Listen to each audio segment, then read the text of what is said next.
Hello दोस्तों, star coaching में आपका स्वागत है। आइएगा हम अपनी क्लास को आगे की ओर बढ़ाते हैं। और इससे पिछले क्लास में हमने आपके साथ चर्चा किया था कि यूरोप के व्यापारी भारत से व्यापार करने के लिए दो मार्गों का यूज किया करते थे। अब वह दो मार्ग कौन कौन से थे, इसी के बारे में हमने आपसे चर्चा किया था। और आज की क्लास में हम आपको यह बताएंगे कि यूरोप के व्यापारियों के सामने ऐसी कौन सी समस्या आ गई कि वह भारत से व्यापार करने के लिए समुद्री मार्गों की खोज करने के लिए लग गए। तो आइएगा इसी के बारे में मैं आपके साथ डिटेल में चर्चा करता हूं। और मुझे उम्मीद है कि आज की क्लास में इतिहास जैसे विषय में आपको कुछ समझ में आएगा कि इतिहास को कैसे पढ़ा और समझा जाता है। इन सभी के बारे में आपको अच्छे से समझ में आएगा। आइएगा इस टॉपिक को लेकर हम आगे की ओर बढ़ाते हैं। तो देखिएगा वह घटना क्या घटित हुई, मैं उसके बारे में आपके साथ चर्चा करता हूं कि यूरोप के व्यापारी भारत से व्यापार करने के लिए जो दो मार्गों का यूज किया करते थे, वह कुछ ही समय बाद क्या हुआ कि वह दो मार्ग धीरे धीरे ब्लॉक हो गए, यानी कि बंद हो गए। अब यूरोप के व्यापारियों के सामने ऐसी कौन सी घटना घटित हुई कि वह रास्ता क्या हुआ कि धीरे धीरे बंद हो गया और उनको समुद्री मार्ग खोजने की ज़रूरत पड़ी। तो ध्यान से सुनिएगा। यूरोप में एक बहुत ही विशाल और शक्तिशाली साम्राज्य हुआ करता था और उस विशाल और शक्तिशाली साम्राज्य का नाम था रोमन साम्राज्य। रोमन साम्राज्य। अब यह जो रोमन साम्राज्य उस समय था, यह एक बहुत ही विशाल और शक्तिशाली रोमन साम्राज्य था। और इस रोमन साम्राज्य यानी कि इधर एक आपको हमने बताया था कि मैप में तुर्क था और तुर्क में एक बहुत ही छोटा साम्राज्य हुआ करता था। उस साम्राज्य का नाम था उस्मानिया साम्राज्य। उस्मानिया साम्राज्य।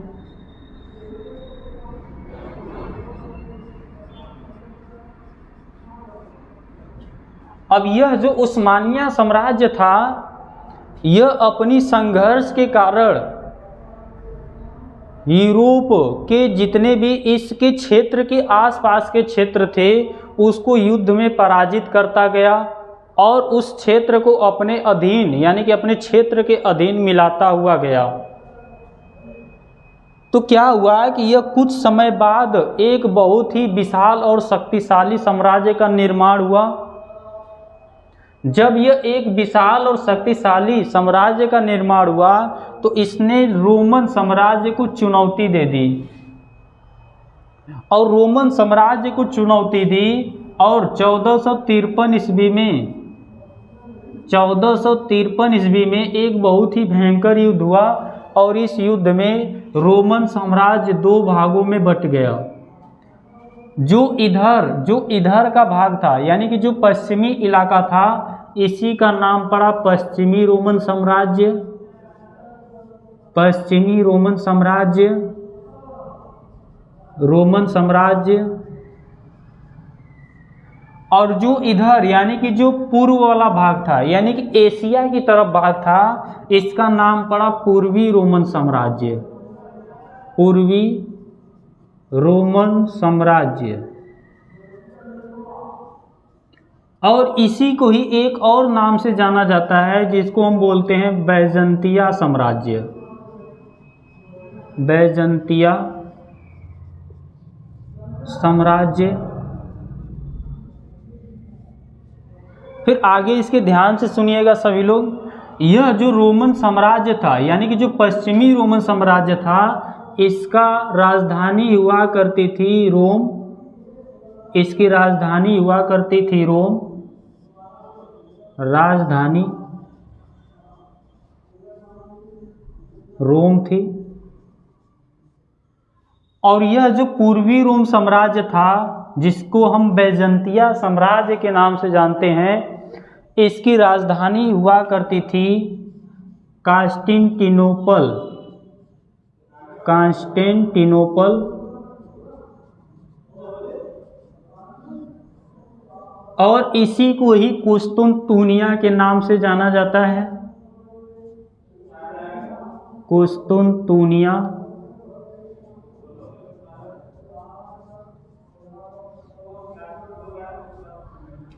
अब यह जो आपका कुस्तुनतुनिया था, तो हमने आपसे उस दिन एक क्वेश्चन किया था कि जब यूरोप के व्यापारी भारत से व्यापार करने के लिए, जब इधर तुर्क यानी कि जब तुर्क का देश यानी कि तुर्कों का देश जब लोग पार किया करते थे, तो उनके सामने एक सागर या एक जल संधि को पार करना पड़ता था, और उस जल संधि का नाम था बॉस्फोरस की जल संधि।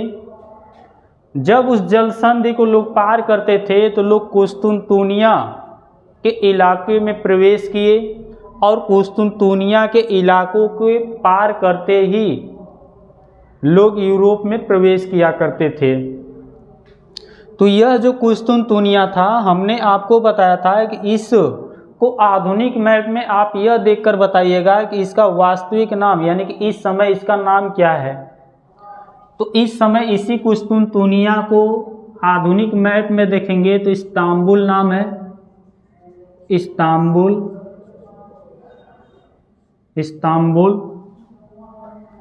अब आगे समझिएगा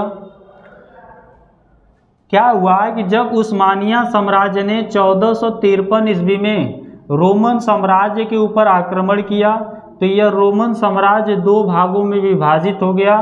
पहला भाग पश्चिमी रोमन साम्राज्य और दूसरा भाग पूर्वी रोमन साम्राज्य। और यह जो पूर्वी रोमन साम्राज्य था, इसी को हम बैजंतिया साम्राज्य के नाम से भी जानते हैं।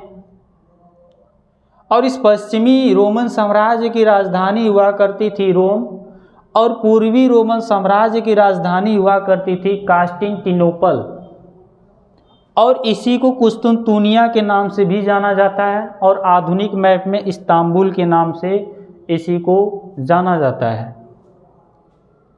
अब देखिएगा, यह जो कांस्टेंटिनोपल और कुस्तुनतुनिया, यह कांस्टेंटिनोपल यूरोप के कुछ हिस्सों में कांस्टेंटिनोपल के नाम से लोग पुकारा करते थे, और जो टर्की वाला क्षेत्र था उस क्षेत्र में इसी बैजंतिया साम्राज्य को कुस्तुनतुनिया के नाम से पुकारा करते थे। इसलिए यहाँ पे इसका दो नाम पड़ा, एक कांस्टेंटिनोपल या कुस्तुनतुनिया, और इसी कुस्तुनतुनिया को इस्तांबुल के नाम से इस समय के आधुनिक मैप में देखेंगे तो दिया रहेगा। फिर आगे क्या होता है कि जब इस उस्मानिया साम्राज्य रोमन साम्राज्य के ऊपर अटैक करता है, तो जो इसका पूर्वी इलाका है, जो इसका पूर्वी इलाका है, इसके ऊपर इस उस्मानिया साम्राज्य का कब्जा हो जाता है इस पूर्वी इलाके पे।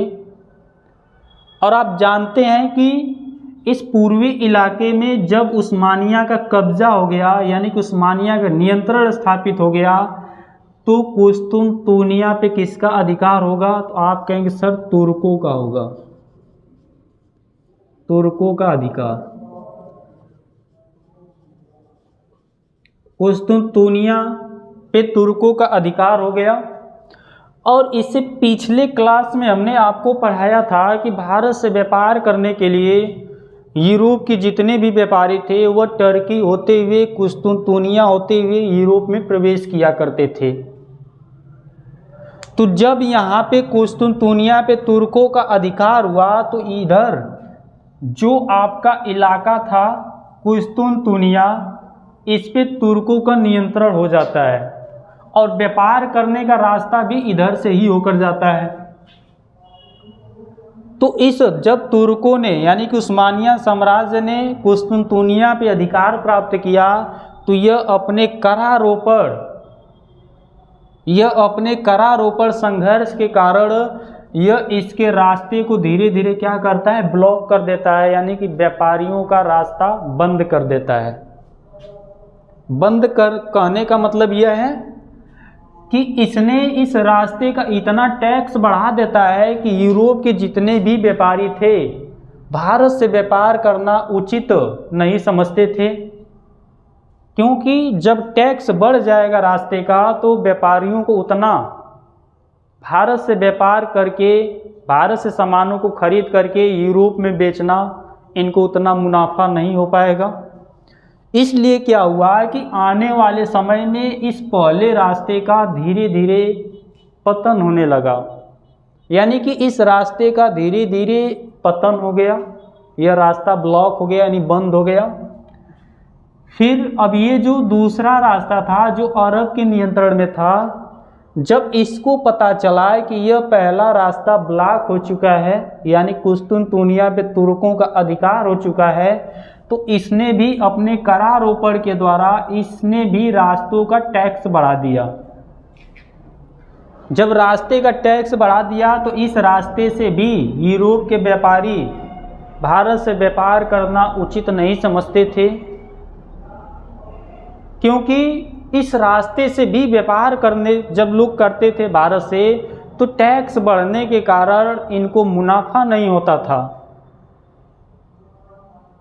तो उस समय क्या करते थे कि अरब वाले भारत से व्यापार यानी कि सामानों को खरीद कर यह यूरोप में बहुत ही उचित दाम पे, यानी कि बहुत ही अधिक दाम पे अपने सामान का या अपने सामानों को बेचा करते थे। तो अब आप देख रहे हैं कि यूरोप के सामने भारत से व्यापार करने के लिए धीरे धीरे समस्या उत्पन्न होने लगी, तुर्कों के कारण और अरब वासियों के कारण, क्योंकि भारत से व्यापार करने के लिए दो ही मार्ग थे और इन दोनों मार्ग पे तुर्क और अरब का नियंत्रण हो गया।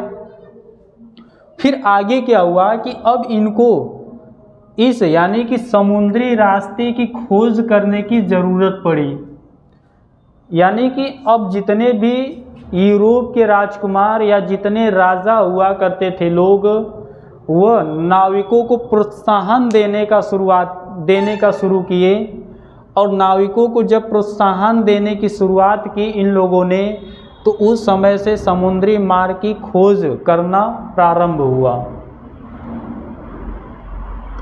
आगे सुनिएगा, हम इस 1453 के युद्ध की थोड़ी सी और चर्चा करते हैं। जब उस्मानिया साम्राज्य के कारण 1453 में युद्ध हुआ तो इसके परिणाम क्या निकल के आए, एक बार इसको आपके साथ चर्चा करते हैं, इसके परिणाम क्या क्या है सामने। तो देखिएगा, पहला परिणाम निकल करके आया भौगोलिक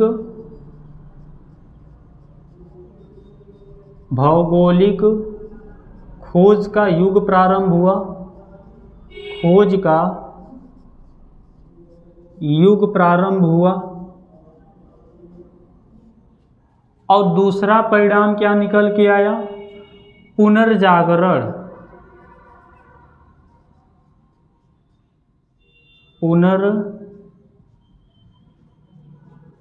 पुनर्जागरण। अब इस पुनर्जागरण का मतलब क्या है, यानी कि इसका अर्थ क्या होता है, यानी कि सोया हुआ व्यक्ति फिर से जगना। इस पुनर्जागरण का अर्थ है फिर से जगना, इसका शाब्दिक अर्थ है फिर से जगना। और आप जानते हैं कि जब यह रोमन साम्राज्य दो भागों में विभाजित हो गया, तो यहाँ पे जो कुस्तुनतुनिया का इलाका था, इस इलाके में बहुत से कलाकार और बहुत से समृद्ध लोग, विद्वान लोग यहीं पे निवास किया करते थे,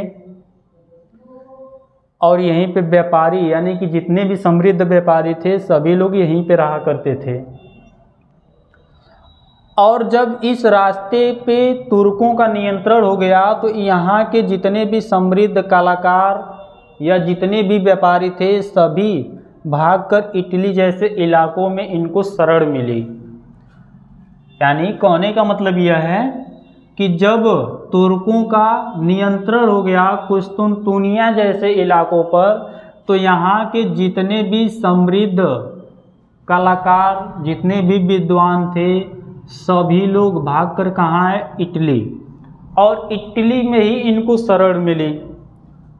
अब क्वेश्चन यहाँ पे ये उठता है कि इनको इटली में ही क्यों शरण मिली। तो आप जानते हैं कि ये जो इटली का इलाका है यह भूमध्य सागर के बिल्कुल पास है, और यहाँ के जितने भी व्यापारी थे इटली के, ये यहाँ के व्यापारी बहुत ही समृद्ध हुआ करते थे।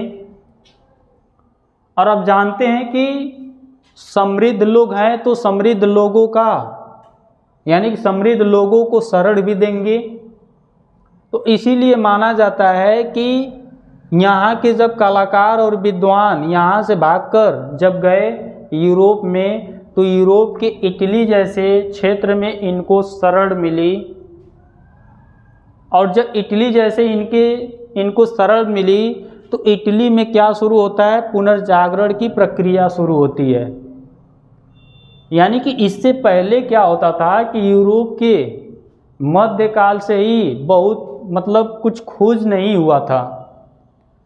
तो जब ये लोग इटली में भाग कर गए तो इटली में पुनर्जागरण की प्रक्रिया शुरू हुई, और वहाँ से फिर खोज यानी कि भौगोलिक खोज का युग प्रारंभ हो गया। इसके बाद लोग अनेक प्रकार के यंत्र, अनेक प्रकार के नाव, वैसे बहुत से कुछ इन्होंने क्या किया, भौगोलिक खोज, यानी कि आप देख रहे हैं। फिर इसके बाद समुद्र रास्ते की खोज की प्रारंभ कर दिए ये लोग। तो कहने का मतलब यह है कि जब यहाँ के लोग इस इलाके जैसे, यानी कि जब इटली के इलाकों में इनको शरण मिली, तो इस इलाके में पुनर्जागरण की प्रक्रिया शुरू हुई। और इटली, तो आपसे यहाँ पे क्वेश्चन पूछ सकता है कि पुनर्जागरण की प्रक्रिया किस देश से मानी जाती है, तो आप कहेंगे सर इटली से ही मानी जाती है, और वो भी इटली के फ्लोरेंस नगर से। इटली के फ्लोरेंस नगर से पुनर्जागरण की प्रक्रिया की शुरुआत होती है।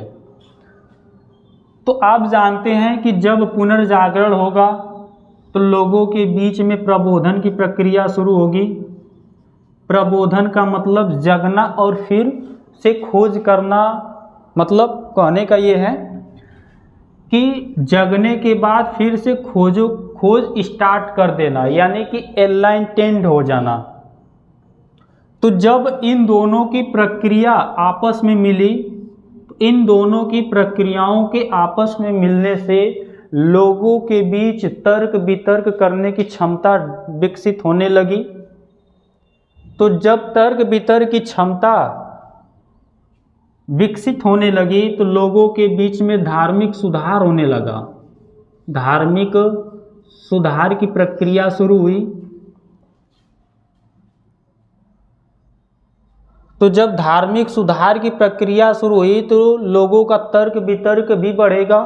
तो इससे क्या हुआ कि भौगोलिक खोज का युग, यानी कि कहने का मतलब ये है, देखिएगा 1453 में इसके परिणाम क्या क्या देखने को मिले। यानी कि 1453 की जब घटना हुई तो भौगोलिक खोजों का युग प्रारंभ हुआ, फिर पुनर्जागरण की प्रक्रिया शुरू हुई, फिर प्रबोधन की प्रक्रिया शुरू हुई। और जब इन दोनों के मिलने से लोगों के बीच तर्क वितर्क करने की क्षमता प्रारंभ डेवलपमेंट होने लगी, उसके कारण लोगों के बीच धार्मिक सुधार होने की प्रक्रिया शुरू हो गई। फिर इसके बाद क्या हुआ कि भौगोलिक, यानी कि मुझे इस टॉपिक के बारे में आपसे चर्चा करना है। और आप जानते हैं कि जब भौगोलिक खोज का युग प्रारंभ हुआ, इसमें से दो देश बहुत ही आगे की ओर बढ़ते गए। पहला देश का नाम है पुर्तगाल और दूसरे देश का नाम है स्पेन। यानी कि भारत से व्यापार करने के लिए इन दोनों देशों ने समुद्री मार्ग का खोज करने के लिए लोग कोशिश करने लगे। अब कोशिश क्यों कर रहे हैं, अब ये लोग समुद्री मार्ग की खोज क्यों करना चाहते हैं, इसका आपको रीज़न भी समझ में आया कि पहला और दूसरा रास्ता को ब्लॉक कर दिया गया है। पहले रास्ता जिससे यूरोप के व्यापारी भारत से व्यापार किया करते थे, इस पहले रास्ते पे तुर्कों का नियंत्रण स्थापित हो गया और दूसरे रास्ते पर भी अरब वासियों का नियंत्रण स्थापित हो गया। और ये लोग इतना टैक्स यानी कि कर को बढ़ा दिए थे, तो यूरोप के व्यापारी इन दोनों रास्तों से व्यापार करना उचित नहीं समझते थे। इस कारण से यह दोनों रास्ता धीरे धीरे पतन की ओर बढ़ता गया।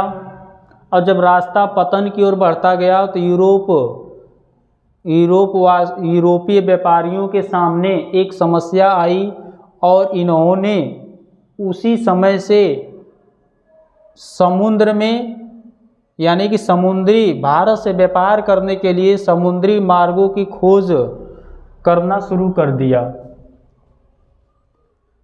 तो यह देश सबसे पहले आगे यानी कि समुद्री मार्ग की खोज करने के लिए पुर्तगाल और स्पेन जैसे देश ही आगे क्यों थे उस समय? तो इसका रीज़न था, यहाँ के जितने भी राजकुमार या राजा हुआ करते थे, ये लोग नाविकों को प्रोत्साहन देना शुरू किए और नाविकों को प्रोत्साहन देने के कारण ही यह दो देश समुद्री मार्ग को खोज करने के लिए बहुत ही आगे निकला। तो सबसे पहले एक स्पेन का निवासी आता है। सबसे पहले एक स्पेन का निवासी आता है, आप उसका नाम जानते होंगे, कोलंबस। देखिएगा, कोलंबस स्पेन का निवासी था नहीं, लेकिन इसको सिर्फ माना जाता है। इसका रीज़न यह है कि जो स्पेन का राजा था उसने ही इसको प्रोत्साहन किया था कि आज समुद्री मार्ग का खोज कीजिए। तो इसीलिए जब कोलंबस ने भारत की खोज करने के लिए निकला तो यह पहुंच गया अमेरिका। तो इस कोलंबस को माना जाने लगा कि यह स्पेन का निवासी है, लेकिन यह कोलंबस आपका स्पेन का निवासी नहीं था। इसको सिर्फ स्पेन के राजा ने प्रोत्साहन दिया था इसको समुद्री मार्ग की खोज करने के लिए। तो इसीलिए सब बुक में लिखा हुआ मिलता है कि कोलंबस कहाँ का निवासी है, तो आप कहेंगे सर स्पेन का निवासी है। आपको रीज़न भी समझ में आया कि इसको स्पेन का निवासी क्यों माना जाता था, क्योंकि स्पेन के राजा इसे प्रोत्साहन देना शुरू किया था, इसलिए कोलंबस को स्पेन का निवासी माना जाने लगा। फिर आगे सुनिएगा, जब यह कोलंबस 1492 ईस्वी में भारत पहुंचने के लिए समुद्री मार्ग की खोज करने के लिए निकला, तो यह भारत ना पहुंचकर यह पहुंच गया अमेरिका। कोलंबस भारत ना पहुंचकर कहाँ पहुंच गया? अमेरिका पहुंच गया। और कोलंबस अमेरिका के जिस स्थान पे पहुंचा था उस स्थान, आप जानते हैं कि कोलंबस ने अमेरिका के जिस स्थान पे पहुंचा था उस स्थान के नागरिकों को रेड इंडियन के नाम से भी जाना जाता है। फिर आगे क्या हुआ कि इसको मतलब अमेरिका पहुंचने के बाद भी कई वर्ष तक पता ही नहीं चला कि हम भारत आए हैं कि अमेरिका आए हैं। लेकिन जब कुछ समय बीता तो इसको पता चला कि हम भारत ना पहुंचकर पहुंच गए हैं अमेरिका। और जब यह अमेरिका पहुंचा था तो इसको लगता था कि हम भारत में आ गए हैं। तो यहाँ के जितने भी नागरिक थे इनको इसीलिए रेड इंडियन के नाम से जाना जाता है। फिर इसके बाद एक दूसरा पुर्तगाल का राजकुमार आता है और उस राजकुमार का नाम था प्रिंस हेनरी। इसको मिटाते हैं यहाँ पे।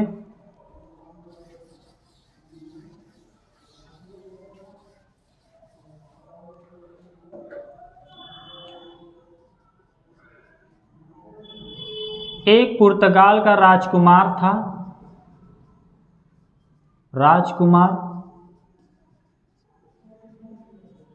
और इस राजकुमार का नाम था प्रिंस हेनरी। और इसी की एक टाइटल हुआ करती थी the navigator, the navigator, Prince Henry the navigator. ये टाइटल क्यों थी? क्योंकि यह एक नाविक था, और नाविक था तो इसीलिए इसका टाइटल हुआ करती थी द नेविगेटर। आगे सुनिएगा, इसने क्या किया कि यह जो आपका अफ्रीका दिख रहा है, यहाँ पे जो आपका अफ्रीका दिख रहा है, इसने जब पुर्तगाल से, यानी कि यह पुर्तगाल का राजकुमार था, और इसने जब यहाँ से निकला तो यह समुद्री रास्ते से होते हुए इधर के इलाकों तक पहुँचा, और एक बार नहीं, यह धीरे पहले कुछ इतना दूर आया, फिर इसके बाद कुछ दूर और आगे गया, फिर इसके बाद फिर कुछ दूर और आगे गया। यानी कि इसने क्या किया कि यह जो प्रिंस का, पुर्तगाल का राजकुमार था, प्रिंस हेनरी द नेविगेटर, इसने अफ्रीका महाद्वीप की, यानी कि अफ्रीका देश के जितने भी तटवर्ती इलाके थे, इसका इसने मानचित्र बनाया, यानी कि मैप तैयार किया। इसने क्या किया, अफ्रीका महाद्वीप या अफ्रीका के तटीवर्तीय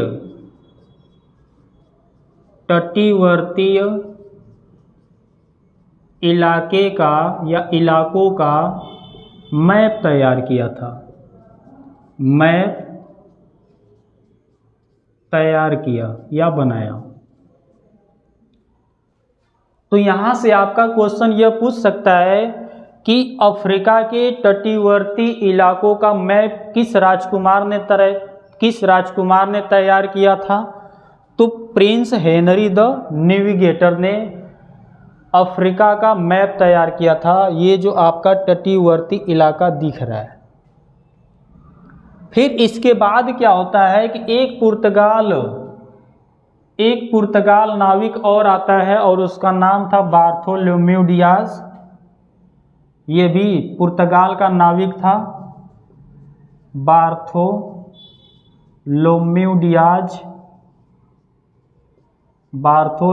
डियाज। इसने पुर्तगाल से निकला था 1446 ईस्वी में, और इसने 1446 ईस्वी में जब पुर्तगाल से निकला तो यह जो प्रिंस हेनरी था, इससे दूर तक इसने समुद्री रास्तों की खोज की। यानी कि इसी के मानचित्र का प्रयोग करके इसने, बार्थोलोम्यू डियाज ने क्या किया कि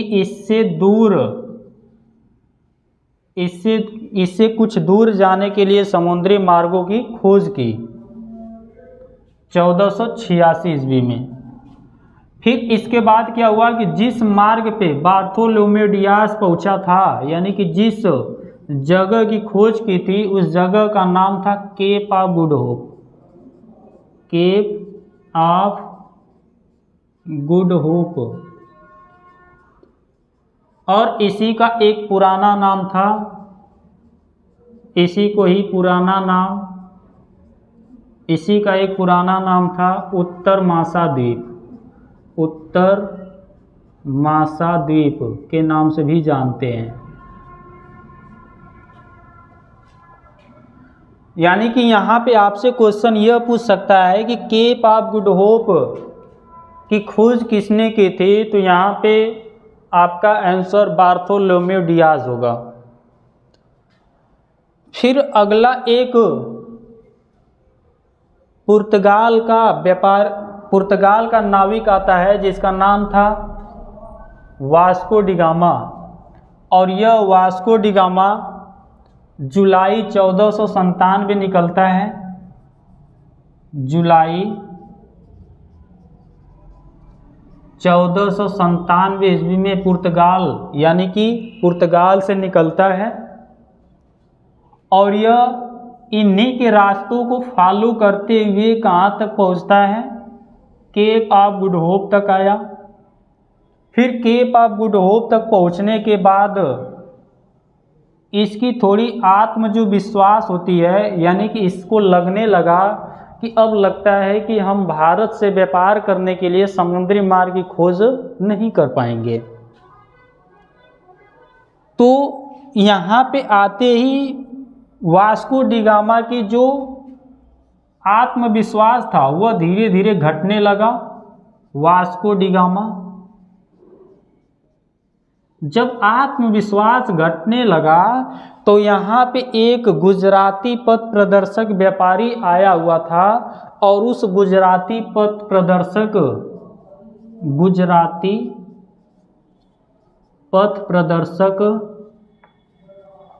इसको मिटाते हैं ऊपर, या तो इधर दिखाते हैं आपको, इधर लिखते हैं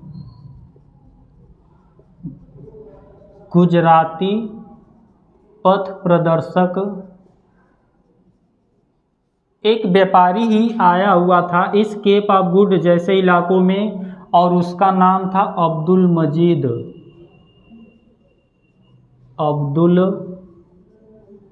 मजीद। इसी को कहीं कहीं इतिहास में लिखा हुआ मिलेगा अब्दुल मनीक। तो यह दोनों नाम एक ही है, अब्दुल मजीद या अब्दुल मनीक। फिर आगे सुनिएगा,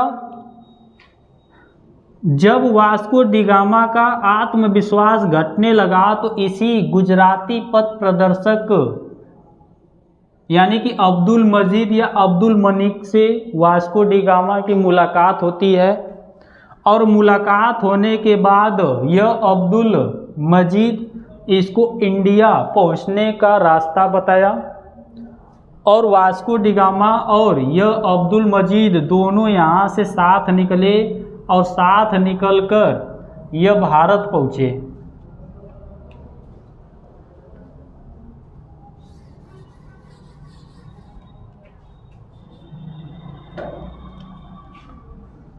जब यह दोनों भारत पहुँचे तो यहाँ से आपका क्वेश्चन पूछ सकता है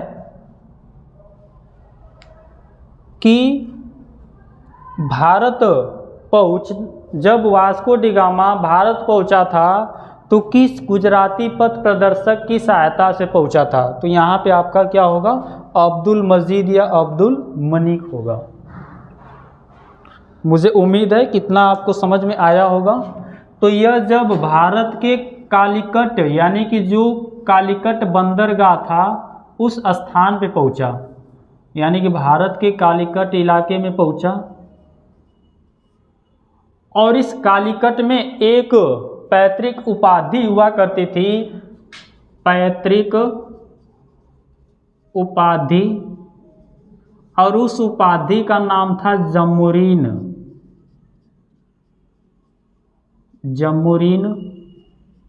यानी कि जब वास्को डी गामा भारत पहुंचा तो यहाँ का जो पैतृक उपाधि जमोरीन था, यानी कि यहाँ का राजा माना जाता है। तो जिया जमोरीन ने वास्को डी गामा का बहुत ही अच्छे से खातिरदारी की, यानी कि बहुत ही अच्छे से स्वागत किया, और 2-3 महीना यहाँ पे रुकने के बाद वास्को डी गामा यहाँ से भारत से मसालों को खरीद कर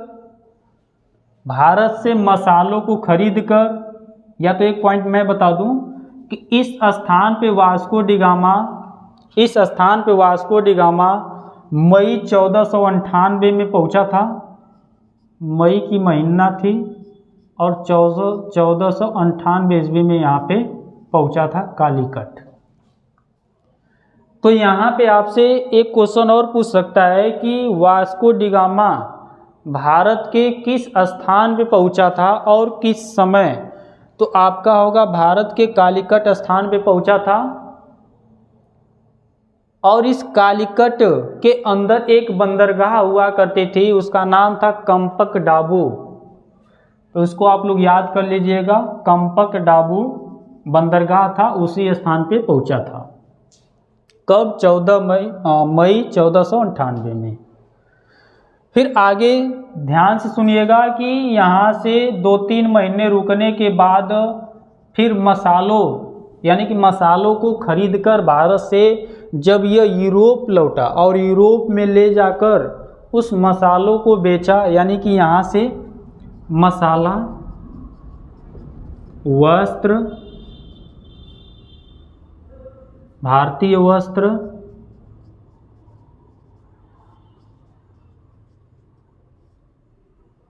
ये सभी खरीदकर, यानी कि भारत से वस्तुओं और मसालों को खरीदकर यह जब यूरोप पहुंचा, तो यूरोप में इसने जब इन सामानों को बेचा तो पूरी रास्ता का खर्च, यानी कि जितने भी रास्ते का खर्च होता है उसको निकाल करके इस वास्को डी गामा को 60 गुना अधिक मुनाफा हुआ, 60 गुना अधिक मुनाफा कमाया, अधिक मुनाफा कमाया।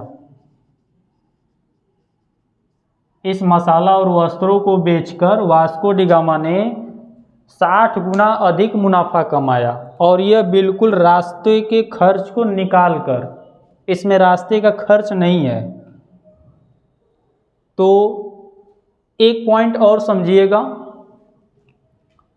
एक मैगलेन नाम का यात्री था। वह मैगलेन क्या किया था कि यह पुर्तगाल से निकलकर इधर आता है, और यहाँ पे एक स्थान पड़ता था, इसका नाम था मैगलेन स्टेट। मैगलेन स्टेट के नाम से जानते हैं, मैगलेन स्टेट।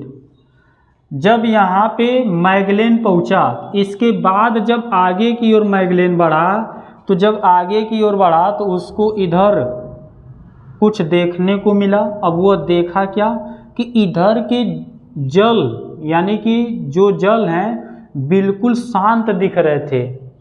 मैगलेन को क्या दिख रहा था कि जब मैगलेन स्टेट से आगे की ओर बढ़ा तो इधर के जल बिल्कुल उसको शांत दिख रहे थे, और शांत दिखने के कारण ही इसका नाम रखा प्रशांत महासागर। तो यहाँ से आपको क्वेश्चन पूछ सकता है कि प्रशांत महासागर का नाम किसने रखा था? तो मैगलेन ने रखा था। यानी कि मैगलेन ने क्या किया था कि पूरे विश्व का भ्रमण किया था समुद्री रास्तों से, और इसने जब मैगलेन स्टेट के इधर आया तो इसको जल शांत दिखा, और जल शांत दिखने की वजह से उसका नाम रखा प्रशांत महासागर। और ये जो आपका अमेरिका दिख रहा है, अमेरिका किसके नाम से पड़ा था? यानी कि अमेरिका का नाम किसने रखा था, किसके नाम पे पड़ा था? तो एक व्यापारी था, उसका नाम था अमेरिगो वेगपुच्ची। अमेरिगो